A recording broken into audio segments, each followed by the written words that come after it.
فرشته بود که گفتا که پر نداشت، فرزند بود بال و پرش خود خبر نداشت. شاید خبر زی بال و پرش بود هم، ولی فکری جدایی از پسر و از پدر نداشت. مادر فرشته بود، مادر فرشته بود، مادر فرشته بود، مادر فرشته بود.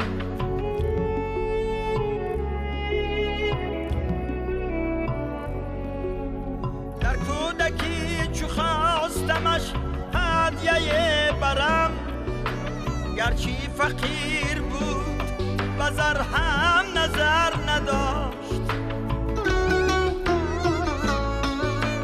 گر بیش بود دوری جوانی هوس به دل، گنج و گوهرگر بردمش حاجت دیگر نداشت.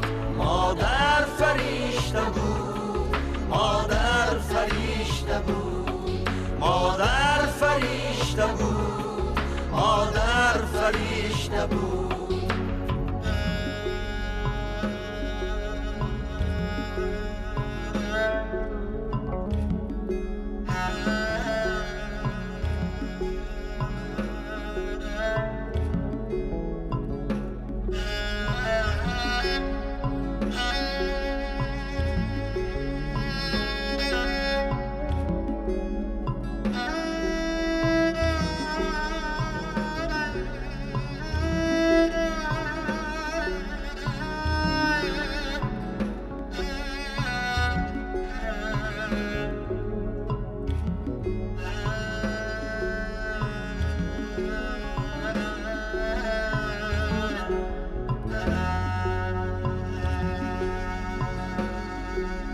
مادر فرشته بود، فرشته مدام هست، جز داغ و دردی زندگی رنج اگر نداشت.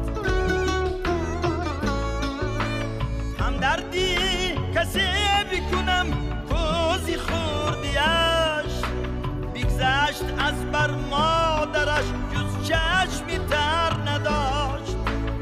چون خدری او نهانی و آذر بگفتند، به یاد مادر دردشون در دل اثر نداشت.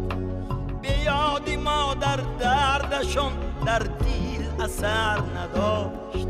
مادر فرشته بود، مادر فرشته بود، مادر فرشته بود، مادر فرشته